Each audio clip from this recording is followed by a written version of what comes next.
गोष्टींचा कट्टामध्ये आज आपण ऐकूयात उंदराची टोपी आणि राजा ही गोष्ट.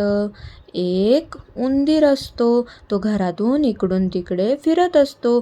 तेव्हा त्याला एका कपाटावर एक कापड दिसतं. तो त्या कपाटाजवळ जातो आणि ते कापड घेतो आणि तो म्हणतो, मी ह्याची आता टोपी शिवतो. आणि मग तो जातो धोबीदादाकडे. तो म्हणतो, धोबीदादा मला हे कापड धुवून द्या ना. धोबीदादा म्हणतात, ए जा, मला नाही वेळ तुझं कापड धुवायला. मग तो उंदीर जोरात ओरडायला लागतो, हा धोबी आहे कामचुकार, माझं कापड धुवून देतच नाही. मग धोबीदादा म्हणतात, आण इकडं बाबा, धुवून देतो तुझं कापड. मग ते धोबीदादा ते कापड घेतात आणि ते स्वच्छ धुवून देतात. मग उंदीर तो कापड घेऊन जातो शिंपीदादाकडे. शिंपीदादा मला याची छान टोपी शिवून द्या ना. शिंपीदादा म्हणतात, ए जा रे, मला नाही वेळ तुझी टोपी शिवायला, माझ्याकडे भरपूर काम आहे. मग तो तिथं ओरडायला लागतो की शिंपीदादा कामचुकार आहे, माझी टोपी शिवून देतच नाही. मग शिंपीदादा म्हणतो, आणि इकडं बाबा शिवून देतो. आणि ते शिंपीदादा त्याला त्या कापडाची छान टोपी शिवून देतात. मग तो म्हणतो, आता मी ह्याला छान गोंडा लावतो. आणि तो जातो एका आजीकडे. त्या आजीला म्हणतो, आजीबाई मला ह्याला छान गोंडा लावून दे ना.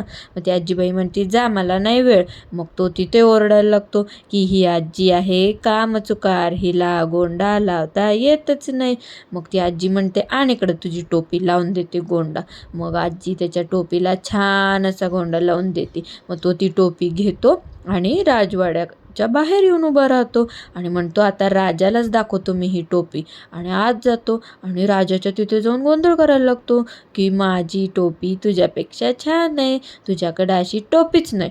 त्या राजाला चिडवायला लागतो. त्या राजाला खूप राग येतो. राजा त्याच्या हातातून टोपी घेतो आणि घालून बसतो. तो उंदीर खूप चिडतो. तो म्हणतो, राजा भिकारी, माझी टोपी घेतली. राजा भिकारी, माझी टोपी घेतली. मग राजा देतो टोपी फेकून त्याच्या अंगावर.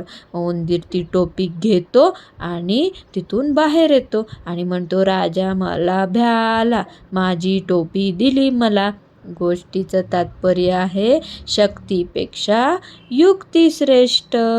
गोष्ट आवडली असेल तर व्हिडिओ लाईक करा. अशा छान छान गोष्टी ऐकण्यासाठी चॅनल सबस्क्राईब करा. थँक्यू.